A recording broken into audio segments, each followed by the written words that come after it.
Bienvenue sur Novelas Mood, abonnez-vous et activez la cloche de notification. Catalina saison 4, voici le résumé de l'épisode 85. Johanna dit à Maribel qu'elle déteste Hilda et que tout ce qu'elle voudrait, c'est la voir morte. Et elle ajoute que Maribel va l'aider en ce sens. Maribel qui écoute Johanna continue d'enregistrer leur conversation en cachette, elle est très nerveuse. Dehors, Salvatore s'impatiente de plus en plus, il veut savoir si Maribel a réussi à piéger Johanna. À la maison, Laetitia est très inquiète, car son mari est obsédé par l'envie de découvrir ce qui est arrivé à leur fille Carla. Hilda dit à Laetitia de ne pas s'inquiéter, et que sa fille Catalina va les aider à démasquer Valeria. Au même moment, Luis arrive et dit à Hilda que Catalina ne pourra rien faire, car on vient de dire à la télévision qu'elle est responsable de l'attentat du président à la maison de retraite. Ainsi toute la police est à sa recherche. À l'entente de cette nouvelle, Hilda est sous le choc et demande à Dieu de protéger sa fille. Dans l'avion, Moncho qui ne supporte pas l'altitude, est mal en point. Sa mère lui dit de se calmer et que tout ira bien. Yadit met ensuite la télévision où est diffusée les funérailles du président Berrios, dans laquelle les journalistes louent le courage de la première dame, qui est effondrée après la mort de son mari. Cela agace Alexander et les autres. À la salle de sport, Titi et les autres suivent aussi cela à la télévision. Titi dit que la diablesse est en train d'embobiner tout le monde, y compris Albeiro, ce qui le fait rire. Albeiro laisse ensuite un message vocal à Valeria, lui disant qu'il connaît le coupable, et que Catalina n'a rien à voir avec toute cette histoire. Catalina, Santiago et Rita arrivent dans un endroit, pour voir la personne mystérieuse. En ville, Vanessa arrive au restaurant où travaillent les neveux de la diablesse. Elle interpelle ceux-ci et leur demande s'ils veulent savoir où se trouve leur tante, Jessica Beltran. À l'entente, ceux-ci sont intrigués. Vanessa appelle ensuite Catalina et l'informe qu'elle a retrouvé les neveux de la diablesse. Cette nouvelle fait très plaisir à Catalina. Au même moment, Catalina découvre le visage de cette personne mystérieuse. Ce qui choque Catalina, qui dit ensuite à Vanessa qu'avec ce qu'elle a devant les yeux, les jours de Valeria sont comptés. À la salle de sport, l'organisateur du combat de boxe est là pour rencontrer les boxeurs. Il reconnaît Albeiro mais il demande à Titi qui il est, et s'il sait se battre. Titi lui répond qu'il peut en finir avec Albeiro, d'un coup de poing. Ce qui énerve Albeiro qui s'approche de Titi et lui donne un coup. Celui-ci s'écroule.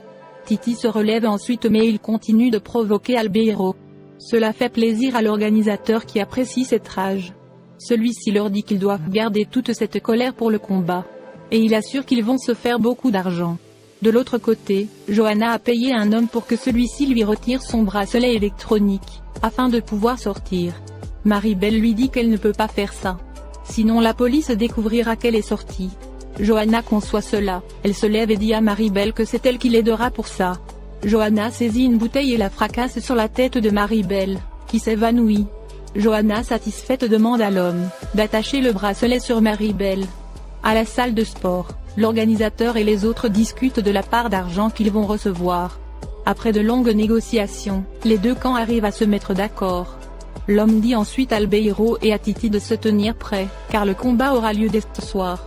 Ainsi ils pourront s'entretuer librement. À Bogota, Valeria est au siège du parti politique de Berrios, et discute avec le président du parti. Celui-ci essaie de la convaincre de se présenter aux élections présidentielles, pour continuer l'œuvre de Berrios. Mais Valeria fait semblant de ne pas être beaucoup intéressée par le poste. Celui-ci exhorte Valeria d'accepter, et il ajoute que tout le parti la soutient, et qu'il est sûr qu'elle va gagner les élections. Toutes ces paroles font très plaisir à Valeria. À la planque, Catalina après avoir découvert qui était cette personne mystérieuse, est très enthousiaste et dit à Santiago qu'il détient enfin une preuve qui leur servira à en finir avec Jessica Beltran. Et enfin leur vie pourra redevenir comme avant. Mais Santiago lui dit non, que lui sa vie ne pourra plus jamais redevenir comme avant. Car la main noire est morte, Soraya a encore disparu et Tony est mort. Alors il ne reste plus personne prouver son innocence.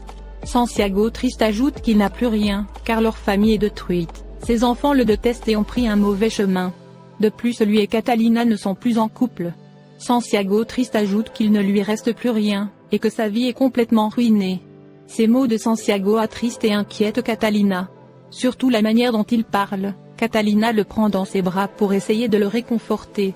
De l'autre côté, la diablesse appelle Sacha et Kike pour leur donner des instructions. Elle dit que demain ils rendront son fils Albeirito à son père. Mais elle précise que cela doit avoir l'air d'un sauvetage, pour qu'elle paraisse en héroïne devant Albeiro. La diablesse ajoute que c'est Kuina, Tonina et Pilar qui doivent envoyer le petit. Valeria leur prévient que rien ne doit arriver à son fils, sinon elle les tuera. Kike et Sacha comprennent les ordres de leur patronne.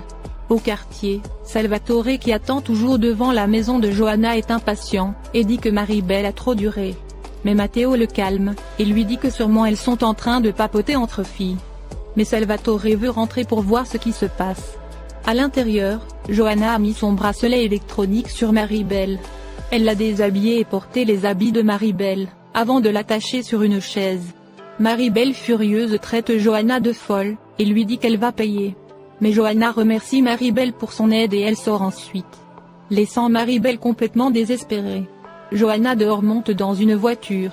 Matteo et Salvatore qui croient que c'est Maribel trouvent cela bizarre. Et ils décident alors de suivre la voiture. De l'autre côté, Valeria écoute le message vocal de Albeiro. Elle appelle ensuite Albeiro, et lui dit qu'elle a entendu son message vocal. Et qu'elle comprend sa position, mais toutes les preuves montrent que Catalina est coupable. Albeiro lui assure que Catalina est innocente, et que bientôt il va lui livrer le véritable coupable. Valeria annonce ensuite à Albeiro que demain, il aura une opération de sauvetage, pour récupérer son fils Albeirito. Ces nouvelles font très plaisir à Albeiro qui la remercie. Valeria lui dit qu'elle fait tout ça, parce qu'elle l'aime. Et elle demande juste à Albeiro de croire en elle. Albeiro lui dit qu'il lui fait confiance. Ce qui fait plaisir à Valeria. Au quartier, Hilda après la nouvelle qu'elle a apprise, est très inquiète. Elle appelle Catalina mais celle-ci ne décroche pas, ce qui renforce son inquiétude. Laetitia lui dit de se calmer, et que si quelque chose de mal était arrivé à Catalina, elle l'aurait déjà su. Mais Hilda lui dit maintenant qu'elle sait que toute la police est à la recherche de sa fille Catalina, elle est très angoissée. Laetitia essaie de la réconforter. Dans l'avion, Mariana a décidé de trahir Alexander. Car elle veut utiliser Catalina la moyenne, comme monnaie d'échange pour récupérer sa fille. Moncho lui demande alors ce qu'elle fera avec Alexander. Il lui suggère de parler avec Sebastian, pour qu'il intercède en sa faveur auprès de Alexander. De l'autre côté, Vanessa donne l'adresse du restaurant où se trouvent les neveux de la diablesse à Catalina. Lorsque Sombra arrive, Catalina lui raconte les bonnes nouvelles. Sombra lui annonce ensuite que le combat entre Titi et Albeiro se fera ce soir. Sombra ajoute qu'il sait qu'elle n'est pas d'accord avec ce combat. Mais il dit à Catalina que si Titi et Albeiro se battent, c'est seulement pour elle. Sombra lui demande ensuite après Santiago. Catalina lui répond que Santiago est sorti, mais lors de leur discussion, elle a trouvé celui-ci un peu triste et mélancolique. Sombra dit à Catalina que Santiago a le cœur brisé. Il raconte à Catalina tout ce qui s'est passé en prison, et comment Santiago lui a sauvé la vie. Sombra ajoute que si Santiago s'est évadé et a voulu faire justice, c'est parce qu'il l'aime et qu'il est prêt à donner sa vie pour elle. Sombra demande à Catalina de donner une autre chance à Santiago. Mais Catalina un peu gênée esquive la question, et s'en va ensuite. De l'autre côté, Kike et Sacha annoncent à la Kuina et aux autres le plan de la diablesse. Que ce sont elles qui vont remettre le petit. Kuina et Tonina trouvent cela un peu suspect. Mais Kike leur assure que c'est une mission facile. De l'autre côté, Maribel a réussi à se détacher. Elle appelle ensuite la police pour leur expliquer ce qui s'est passé. Au restaurant, Catalina a raconté toute l'histoire de Valeria aux neveux de celle-ci. Et elle leur demande de les aider à démasquer Valeria. Les jeunes sont encore sous le choc, que Jessica ait changé de visage. Catalina et Vanessa leur assurent que c'est vrai, c'est pourquoi ils ont besoin de leur témoignage. Mais Fernando le garçon refuse de s'impliquer dans cette histoire, sa sœur l'encourage à accepter. Catalina leur dit de le faire, pour venger la mémoire de leur mère. De l'autre côté, Salvatore et Matteo ont perdu la voiture de vue, ce qui énerve Salvatore. Au même moment Maribel appelle Salvatore. Salvatore lui demande où elle partit avec la voiture. Mais Maribel lui dit que, celle qui était dans la voiture, c'est Johanna. Et que celle-ci est partie tuer Hilda. À l'entente, Salvatore se précipite pour monter dans la voiture et se rendre chez Hilda. De l'autre côté, Santiago est de plus en plus triste. Il pense à sa famille et regarde une photo d'eux, quand ils étaient encore heureux. Santiago écrit une lettre à Catalina, dans laquelle il dit qu'il s'en va blanchir son nom, et récupérer tout ce qu'on lui a volé. Santiago triste prend son arme, il dépose la lettre sur le lit de Catalina, et s'en va ensuite. Dans l'avion, Mariana qui s'était assoupie fait un mauvais rêve sur son père. Elle se réveille en sursaut, Sebastian lui demande ce qu'elle a. Mariana lui dit qu'elle sent dans son cœur, que leur père ne va pas bien. Sebastian la calme et lui dit que c'était juste un rêve. Mariana en colère demande à Sebastian comment il a pu vouloir tuer leur père. Sebastian lui répond que c'est Alexander, et que Alexander est tout pour lui. Ce qui rend Mariana furieuse, qui lui dit qu'Alexander va le conduire à sa perte. Mais Sebastian dit à Mariana de faire très attention avec sa loyauté. Et que si elle n'est pas du côté de Alexander, alors elle n'est pas non plus de son côté. Ces propos choquent Mariana. À la maison, on sonne à la porte, Hilda croyant que c'est Catalina se dépêche d'aller ouvrir. Mais c'est Johanna qui pointe une arme sur elle, et lui dit qu'elle va la tuer. Hilda surprise et sous le choc. Johanna menace Hilda, Laetitia et son mari avec son arme. Au même moment, Salvatore arrive et demande à Johanna de baisser son arme. Mais Johanna lui dit de ne pas s'approcher, sinon elle tue Hilda. Salvatore essaie de lui arracher l'arme, tous les deux luttent. Et un coup de feu se fait entendre. Salvatore s'écroule ensuite, tout le monde est sous le choc.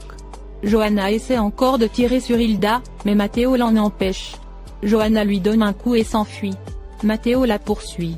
Salvatore perd beaucoup de sang, et Hilda paniquée demande à Laetitia d'appeler une ambulance. Avant de s'évanouir, Salvatore dit à Hilda qu'il aime. Hilda désespérée pleure et hurle à l'aide. Dehors, Johanna essaie de s'enfuir et Matteo la poursuit. Johanna tire plusieurs fois vers lui pour l'empêcher de la suivre. Mais Matteo continue de courir derrière elle. Johanna veut tirer encore mais elle n'a plus de munitions. Johanna jette alors son arme et veut s'échapper. Mais elle est bloquée par la voiture de police qui avance vers elle. Johanna paniquée cherche une autre issue de sortie, mais Matteo arrive à l'arrêter et la plaquer au sol. Maribel demande aux policiers d'embarquer Johanna. Les policiers viennent récupérer Johanna. Johanna hurle qu'elle va revenir se venger et leur faire payer. Elle est totalement désespérée et chamboulée. Matteo et Maribel sont ravis que Johanna ait enfin été arrêtée. De l'autre côté, Catalina a dit à son équipe qu'elle espère que les jeunes accepteront de collaborer. Vanessa est un peu inquiète car le garçon semblait plus réticent. Catalina lui dit oui, mais la fille arrivera peut-être à le convaincre. Catalina les remercie ensuite pour leur soutien dans ces moments difficiles.